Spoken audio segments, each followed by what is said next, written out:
प्रदीप और ऋतुजा की शादी को लगभग 1 साल बीत चुका था। शादी के पहले ऋतुजा ऑफिस जाया करती थी, इसलिए वो घर में बोर हो रही थी। प्रदीप, मुझे घर पर बहुत बोर होता है। तो माँ के साथ काम में हाथ बटा दिया करो। वो तो मैं करती ही हूँ, पर इसके बाद भी मेरे पास बहुत फ्री टाइम है। क्या मैं जॉब या कुछ और कर सकती हूँ? तुम तो माँ को जानती हो ना ऋतुजा, उसे बहू का काम करना बिल्कुल नहीं पसंद आएगा। उनका शुरू हो जाएगा कि लोग क्या कहेंगे। मैं जानती हूँ, पर मैं अगर घर पर बैठकर ही कुछ करूँ तो? आइडिया तो बहुत अच्छा है, पर इसके लिए भी माँ को मनाना पड़ेगा। प्लीज प्लीज मेरे लिए सासू माँ को मनाओ ना, प्लीज प्रदीप। ठीक है, कुछ दिनों में करता हूँ उनसे बात। अगले ही दिन मौका देख के प्रदीप ने अपनी माँ से बात छेड़ दी। माँ, ऋतुजा सोच रही थी कि वो घर बैठे बैठे कुछ काम करे, इससे उसका टाइम वेस्ट नहीं होगा। तेरे होते हुए बहू को काम करने की जरूरत ही क्या है? एक तो तू जानता है काम करने वाली बहू के बारे में लोग क्या क्या बोलेंगे। पर माँ, उसकी बड़ी इच्छा है कि वो काम करे, और माँ, वो कहीं काम करने नहीं जाएगी, घर पर ही करेगी। मैंने बहुत औरतों को देखा है, घर में व्यापार डालती है और फिर नुकसान होने पे व्यापार बंद कर देती है। तो बेफिजुल इस झंझट में पड़ना ही क्यों है? माँ, एक बार उसकी बात तो सुन लो। सासू माँ, मैं बस एक बार ट्राई करना चाहती हूँ। अगर मैं फेल हो गई तो मैं वापस कभी कोई काम नहीं शुरू करूँगी। प्लीज सासू माँ, प्लीज प्लीज।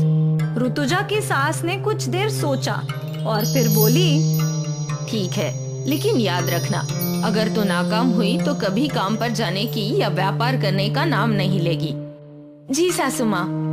ऋतुजा की सास ने व्यापार करने के लिए हाँ बोल दिया। ऋतुजा इस बात से बहुत खुश थी। ऋतुजा अपने कमरे में सोचने लगी कि वो क्या बिजनेस कर सकती है। अगर मैं साड़ियाँ बेचूं तो तुम्हें दुकान खोलनी होगी। उससे अच्छा तुम ऐसा कुछ सोचो कि जो हम दुकान वालों को बेच सके, होलसेल जैसा। आइडिया तो अच्छा है। ऋतुजा, तुम्हारे खाखरे तो बहुत अच्छे हैं, क्यों ना तुम खाखरे बनाकर बेचो? पर इतने सारे खाकरे कैसे बेलूंगी? बेलने की जरूरत ही नहीं। तुम्हें याद है, हमें शादी में एक रोटी मेकर गिफ्ट आया था, उसका अब इस्तेमाल कर सकती हो।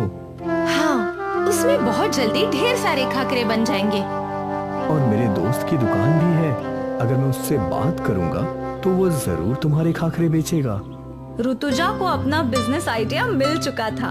वो बहुत खुश थी। अगले दिन ऋतुजा ने खाकरे बनाना शुरू कर दिया। कुछ ही घंटों में उसने ढेर सारे खाकरे बना लिए। ये लो, ये रेडी है। चलो तुम्हारे दोस्त की दुकान पर चलते हैं। हाँ हाँ, चलो। प्रदीप ऋतुजा को अपनी दोस्त की दुकान पर ले गया। अरे प्रदीप, कितने दिन हो गए तुझे देखे हुए। हाँ दोस्त, आइए भाभी जी, बैठिए। क्या लेना है? लेना नहीं है, बेचना है। क्या मतलब? ऋतुजा ने खाखरे बनाने का नया बिजनेस स्टार्ट किया है और हम चाहते हैं कि तू अपनी दुकान पर ये खाखरे बेचे। हाँ हाँ, वैसे भी मेरी दुकान पर कई खाखरे के ग्राहक होते हैं, पर भाभी जी, मैं पहले खुद टेस्ट करना चाहता हूँ। जी भैया, लीजिए ना। दुकानदार ने एक खाकरा चखा। वाह, ये तो बहुत स्वादिष्ट है। ये तो खूब बिकेंगे। तो तू इन्हें बेचेगा ना? भाभी जी, सबके सब यहीं छोड़ जाइए और मैं फोन करके आपको आगे कितने बनाने हैं वो बता दूंगा। ठीक है भैया। ऋतुजा ने सारे खाकरे दुकानदार को दे दिए और खुशी खुशी अपने घर लौट आई। शाम को जब ऋतुजा अपने कमरे की साफ सफाई कर रही थी तो उसे दुकानदार का फोन आया। हाँ भैया, बोलिए। सारे के सारे खाकरे बिक गए भाभी जी। कल आप 5 किलो सादे और 5 किलो मेथी खाकरे दे दीजिए। ठीक है भैया। ऋतुजा को अपना पहला ऑर्डर मिल गया। अगले दिन ऋतुजा ने ऑर्डर के खाकरे बनाए और दुकानदार को देने चली गई। दुकानदार ने उसे कल बेचे हुए खाकरों के पैसे दिए। ये लीजिए भाभी जी, कल के खाखरे के पैसे। और ग्राहकों को आपके खाकरे बहुत पसंद आए। धन्यवाद भैया। फिर क्या था, ये सिलसिला चलता रहा।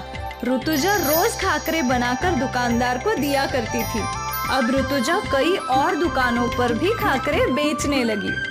उसके खाकरों का स्वाद सबको भा रहा था और उसकी आमदनी भी अच्छी हो रही थी। ऋतुजा ने कई और औरतों को खाकरे बनाने के काम पर रख लिया। उसकी तरक्की हो गई। एक दिन, ऋतुजा, अब तुम्हें अपना बिजनेस और एक्सपेंड करना चाहिए। और वो कैसे? ऑनलाइन ऐप से। मतलब? ऐसा ऐप जिससे तुम्हारा खाकरा कोई भी खरीद सके और उसे घर बैठे बैठे डिलीवरी मिले। हाँ। उसी दिन से ऋतुजा ने ऐप के बारे में रिसर्च करना शुरू कर दिया। ऋतुजा ने एक ऐप डेवलपर से अपना ऐप बनवा लिया। आप इस ऐप को डेवलप कैसे करेंगी? अपने खाकरे से? मैं कुछ समझा नहीं मैडम। मतलब मेरे खाकरे के पैकेजिंग पर ही इस ऐप का लिंक होगा। मेरे कस्टमर खुद ऐप डाउनलोड कर लेंगे। ऋतुजा ने अब खाकरे को नए पैकेट्स में पैक करना शुरू किया।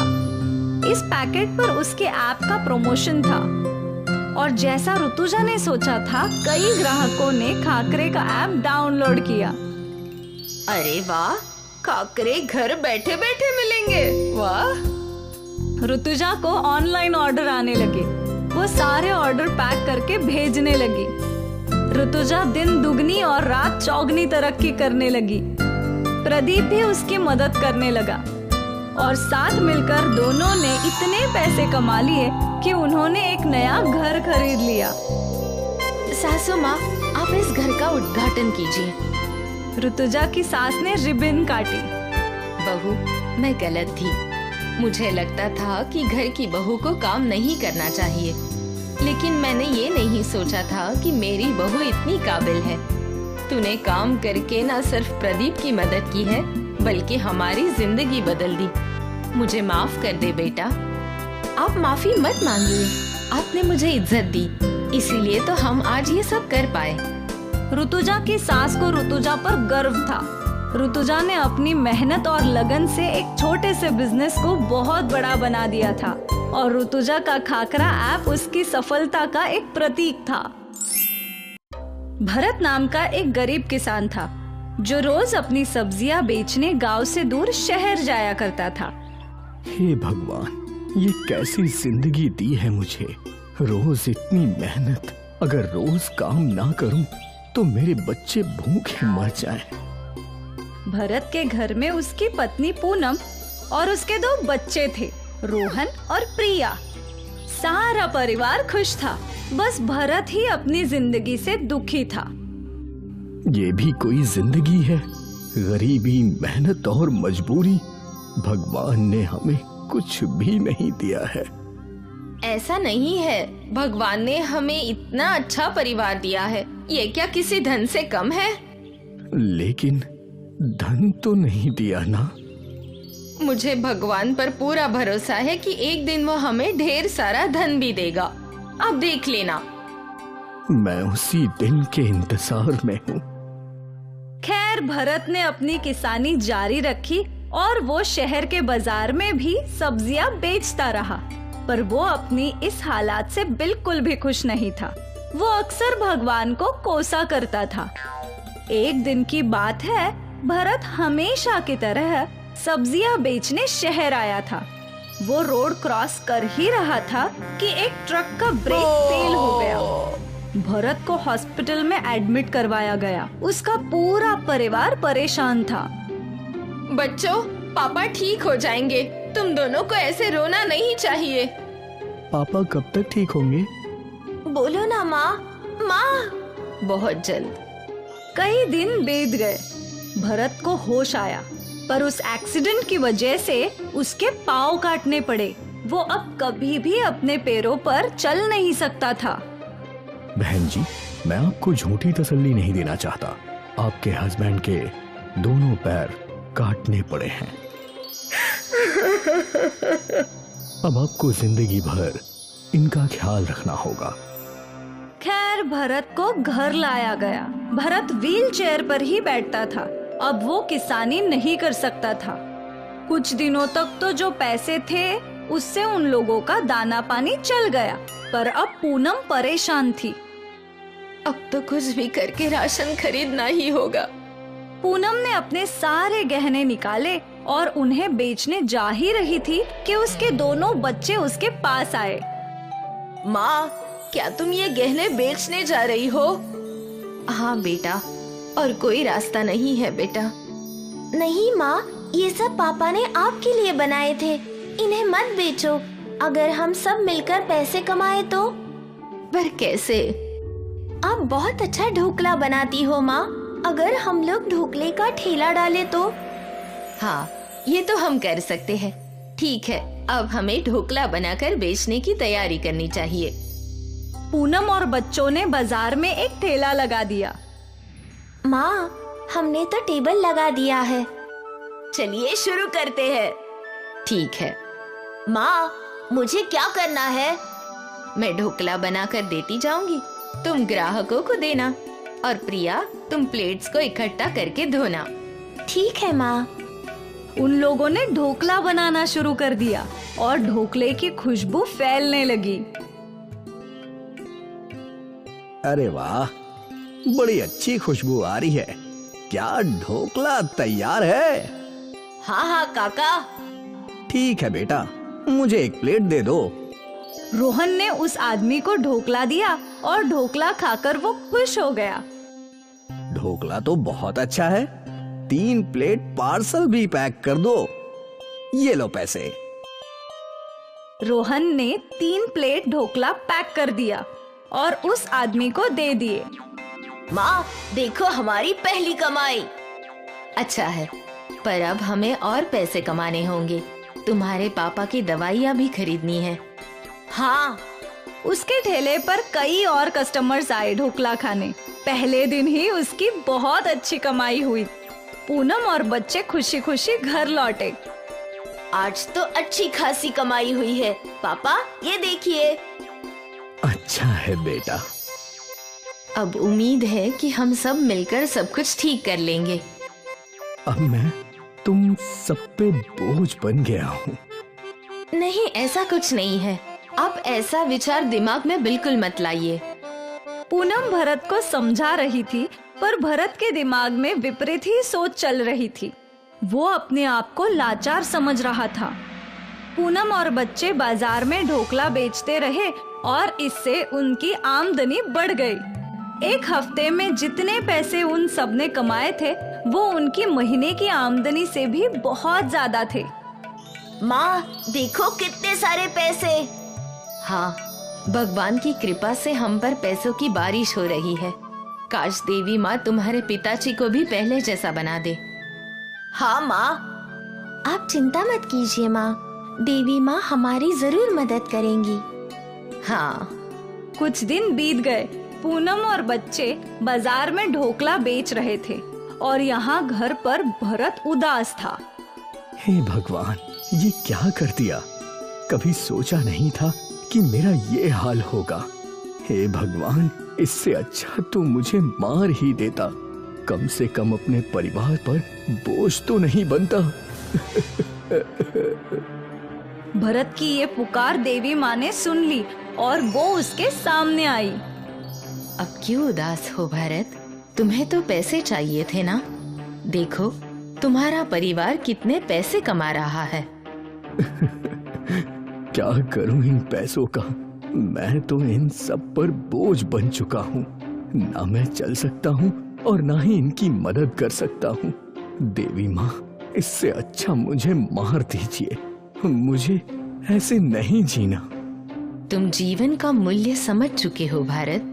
तुम्हें समझ आ गया है कि पैसों से ज्यादा जीवन की खुशहाली ज्यादा महत्व रखती है। मैं यही बात तुम्हें समझाना चाहती थी। अब जब तुम ये समझ चुके हो तो मैं तुम्हें तुम्हारा पुराना जीवन वापस देती हूँ। याद रखना, जीवन में जो भी समस्या आए, कभी भी जीवन को व्यर्थ मत कहना। जी देवी माँ, मैं समझ गया। और देवी माँ के चमत्कार से समय उल्टी दिशा में घूम गया। भरत शहर के बाजार में खड़ा था, उसी रोड क्रॉसिंग पर। उसने अपने पाँव देखे, वो सही सलामत थे। धन्यवाद देवी माँ, मैं बहुत खुश हूँ। भरत खुशी खुशी अपने घर गया। उसने अपने बच्चों को गले लगाया। तुम सब मेरी जिंदगी हो। तुमने मेरे लिए वो किया है जो कोई नहीं कर सकता। आप किस बारे में बात कर रहे हैं? कुछ नहीं, तुम नहीं समझोगी। आज मुझे जिंदगी और परिवार का मूल्य समझ गया। मेरा परिवार और उसकी खुशहाली में ही मेरे जीवन का असली धन है। क्या बात है, आज आप कुछ अलग बोल रहे हैं। क्योंकि आज मैं अपने जीवन और उसके सुख से बहुत खुश हूँ। और हमेशा ऐसे ही खुश रहना। पैसों की भागदौड़ में हम जीवन जीना भूल जाते हैं और हमारे जीवन की सच्ची खुशी हमें तभी समझ आती है जब हमारे साथ कुछ बहुत भयानक होता है। हम अक्सर हमारे पास जो नहीं है उसका सोचकर कोसते हैं, पर जो हमारे पास है उसकी खुशी मानना भूल जाते हैं। जीवन में भले ही 100 दुख आए, लेकिन हमें हमेशा खुशी ढूंढनी चाहिए। वेंकटेश के नारियल के बाग थे। वो नारियल के पेड़ों पर चढ़कर नारियल तोड़ता था और फिर इन नारियलों को व्यापारी को बेचकर पैसे कमाता था। वेंकटेश और शुभलक्ष्मी दोनों अपने बेटे मुर्गन को पढ़ा लिखा कर बड़ा ऑफिसर बनाना चाहते थे। शुभलक्ष्मी, मेरा बेटा मुर्गन एक दिन बहुत बड़ा आदमी बनेगा। हाँ, बनेगा ही। आप इतनी मेहनत जो कर रहे हैं। मेहनत तो करनी ही पड़ेगी ना। मुर्गन को मेरी तरह नारियल वाला थोड़ी ना बनाना है। तभी मुर्गन वहाँ आ गया। अप्पा, मैं बहुत बड़ा आदमी बनूंगा एक दिन और आपको गाड़ी में घुमाऊंगा, गाड़ी में।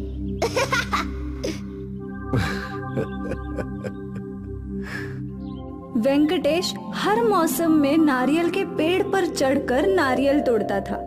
वो अपने काम में निपुण था। बारिश का मौसम शुरू हो चुका था और लगातार 2 दिनों से बारिश रुक ही नहीं रही थी। भगवान करे ये बारिश जल्द ही रुक जाए। हाँ, लेकिन आज तुम पेड़ पर मत चढ़ना, पेड़ गीले होंगे। अरे मेरी शुभलक्ष्मी, मैं पहले भी गीले पेड़ों पर चढ़ चुका हूँ। वो तो मैं जानती हूँ, पर सावधानी बरतना बहुत जरूरी है ना। अरे तुम मेरी फिक्र मत करो, मैं बड़ी ही सावधानी से पेड़ पर चढ़ूंगा। ठीक है। कुछ घंटों में बारिश रुक गई और धीरे धीरे पेड़ सूखने लगे। वेंकटेश घर से निकल रहा था नारियल तोड़ने के लिए। अप्पा, मैं भी आज आपके साथ आऊंगा। मुझे भी पेड़ पर चढ़ना सीखना है। अरे पर अभी नारियल के पेड़ गिरे होंगे। अगर आप गीले पेड़ों पर चढ़ सकते हो तो मैं भी चढ़ सकता हूँ। ठीक है, चल आज तुझे भी चढ़ना सिखा ही दूंगा। संभल कर चढ़ना, मेरे बेटे के हाथ पांव तुड़वा मत देना। हाँ। वेंकटेश और मुर्गन अपने नारियल के बाग में पहुँचे। यहाँ वेंकटेश मुर्गन को चढ़ना सिखाने लगा। ये देख मुर्गन, ऐसे बड़े अच्छे से देख देख के कदम रखना, समझा? ठीक है अप्पा। मुर्गन कोशिश करने लगा, पर उसका संतुलन बन ही नहीं रहा था। तो कोशिश करते रहो, मैं तब तक नारियल तोड़ता हूँ। ध्यान से कदम रखना, वरना तेरी अम्मा मुझे चिल्लाएगी। जी अप्पा। यहाँ वेंकटेश दूसरे पेड़ों को देखने लगा। बारिश की वजह से पेड़ पर काई जम गई है। मुझे बहुत सावधानी से पेड़ पर चढ़ना होगा। फिर वेंकटेश नारियल के लंबे पेड़ पर चढ़ गया। उसने उस पेड़ के सारे नारियल तोड़ दिए। यहाँ मुर्गन अब भी नारियल के पेड़ पर चढ़ने की कोशिश ही कर रहा था। वेंकटेश एक पेड़ के बाद दूसरे पेड़ पर चढ़ा। यहाँ भी उसने सारे नारियल तोड़ दिए। वो इस पेड़ से नीचे उतर ही रहा था कि मुर्गन की आवाज सुनकर वेंकटेश का संतुलन बिगड़ गया और काई के फिसलन की वजह से वो पेड़ से नीचे गिर गया। अप्पा! अप्पा! मुर्गन अपने अप्पा के पास पहुंचा तो वेंकटेश के सर से खून बह रहा था। मुर्गन ने तुरंत कुछ गांव वालों को आवाज लगाई। सब दौड़ते चले आए और वेंकटेश को हॉस्पिटल में एडमिट करवा दिया। यहाँ कुछ घंटों तक वेंकटेश का ऑपरेशन चला। शुभलक्ष्मी और मुर्गन दोनों के आंसू रुक ही नहीं रहे थे। जब ऑपरेशन खत्म हुआ और डॉक्टर बाहर आए, वो ठीक है ना? वो जिंदा तो है, पर उनके रीढ़ की हड्डी बुरी तरह से दब चुकी है। लगता नहीं है कि वो फिर कभी सीधा भी बैठ पाएंगे। शायद उन्हें जिंदगी भर सिर्फ बिस्तर पे ही लेटना पड़े। डॉक्टर की बात सुनकर शुभलक्ष्मी और मुर्गन दोनों फूट फूट कर रोने लगे।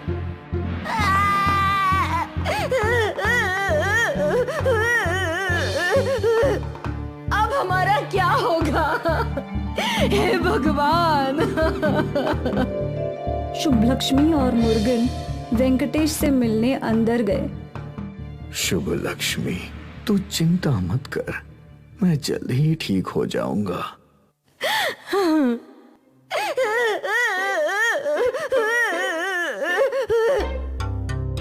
मुर्गन रोते हुए बाहर चला गया। इससे क्या हुआ? क्या बात है शुभलक्ष्मी? डॉक्टर ने बोला कि आप कभी बैठ नहीं पाओगे। आपकी रीढ़ की हड्डी बुरी तरह से दब गई है। क्या? अब वेंकटेश भी डर गया। 1 महीने बाद वेंकटेश को घर लाया गया। अब घर कैसे चलेगा? मैं उठ ही नहीं सकता हूँ। पेड़ पर चढ़कर नारियल कैसे तोड़ूंगा? आप चिंता मत कीजिए, मैं कुछ ना कुछ कर लूंगी। तुम अकेली कैसे घर चलाओगी? कुछ ना कुछ हो जाएगा, भगवान हमारी मदद करेंगे। और बस तभी दरवाजे पर खटखट हुई। वेंकटेश का दोस्त स्वामी उसे देखने आया था। भाई, आज ही गांव लौटा हूँ। तुम्हारे बारे में सुनकर बहुत बुरा लगा। मैं कोई मदद कर सकता हूँ तो जरूर बताना। अन्ना, क्या आप मेरे लिए कोई काम ढूंढ सकते हैं? काम ढूंढ नहीं सकता, पर बता सकता हूँ। क्या मतलब? अक्का, आपकी नारियल की बर्फी पूरे गांव में फेमस है। आप नारियल की बर्फी बनाकर बेचें तो अच्छे पैसे जरूर कमाएंगी। क्या मेरी नारियल बर्फी लोग खरीदेंगे? बिल्कुल, आप कोशिश तो कर सकती हैं ना। हाँ, कोशिश करने में हर्जी क्या है? शुभलक्ष्मी को पैसे कमाने का एक रास्ता मिल गया। अगली सुबह शुभलक्ष्मी ने नारियल को बर्फी बनाई और गांव के बाजार में ठेला लगाकर बैठ गई। कई गांव वाले शुभलक्ष्मी को देख रहे थे, पर किसी ने उसकी बर्फी नहीं खरीदी। तभी वहां स्वामी पहुंचा। अक्का, मुझे आधा किलो नारियल की बर्फी दे दो। जी अन्ना। शुभलक्ष्मी ने स्वामी को आधा किलो नारियल की बर्फी दी और पैसे ले लिए। अरे काका, काकी, दादी, यहाँ आओ। ये बर्फी इतनी स्वादिष्ट है ना, जरा चक्कर तो देखो। आओ आओ आओ। स्वामी के बुलाते ही काफी लोग वहाँ जम गए। सभी ने बर्फी का एक एक टुकड़ा चखा। ये तो बहुत ही स्वादिष्ट है। शुभलक्ष्मी, मेरे लिए 1 किलो बांध दे। हाँ, सच में ऐसी नारियल की बर्फी जिंदगी में नहीं खाई मैं। अक्का, मेरे लिए 1 किलो बर्फी दे दो। आज सारे परिवार को नारियल की बर्फी खिलाऊंगा। जितने लोगों ने बर्फी चखी, सभी ने शुभलक्ष्मी से नारियल की बर्फी खरीद ली और कुछ ही समय में शुभलक्ष्मी की सारी नारियल की बर्फी खत्म हो गई। देखा अक्का, सारी नारियल की बर्फी खत्म हो गई ना। थैंक यू अन्ना। अगर आप बर्फी नहीं खरीदते तो कोई नहीं खरीदता। ऐसा नहीं है अक्का, कोई ना कोई जरूर खरीदता। आपकी नारियल की बर्फी बहुत अच्छी होती है, बस लोगों को चखाने की जरूरत थी। आपकी ये सीख मैं हमेशा याद रखूंगी। Thank you. उस दिन से शुभलक्ष्मी रोज नारियल की बर्फी बनाती और गांव के बाजार में बेचा करती। नारियल की बर्फी से उसकी अच्छी कमाई होने लगी। कल आपको स्पेशलिस्ट के पास ले जाना है। पर बहुत पैसा लगेगा ना। आप पैसे की चिंता मत कीजिए, मैंने बहुत सारे पैसे जमा लिए हैं और हमारे नारियल की बर्फी का व्यापार भी बहुत अच्छा चल रहा है। अब बस आप जल्दी से जल्दी ठीक हो जाइए। भगवान की मर्जी रही तो वो भी हो जाएगा। अगले दिन वेंकटेश को स्पेशलिस्ट के पास ले जाया गया। स्पेशलिस्ट ने वेंकटेश के कुछ स्कैन्स किए। ये ठीक हो सकते हैं, एक सर्जरी करनी होगी। सर्जरी में खर्च ज्यादा होगा। कितना खर्चा होगा डॉक्टर? यही 2 लाख के आसपास। ठीक है सर, मैं पैसे जमा करवा देती हूँ, आप ऑपरेशन की तैयारी कीजिए। ठीक है। शुभ लक्ष्मी ने उसी दिन हॉस्पिटल में 2 लाख रुपए जमा कर दिए और ऑपरेशन की तैयारियां शुरू हो गई। अगली सुबह स्पेशलिस्ट डॉक्टर ने वेंकटेश का ऑपरेशन किया। आप चिंता मत कीजिए, कुछ ही दिनों में आपके पति बिल्कुल ठीक हो जाएंगे। Thank you doctor. काफी दिनों बाद आज इस परिवार की जिंदगी में खुशियां आ गई। इसीलिए मुर्गन और शुभ लक्ष्मी खुशी के आंसू रोक ही नहीं पाए। आज इतने दिनों बाद वेंकटेश उठकर बैठा था।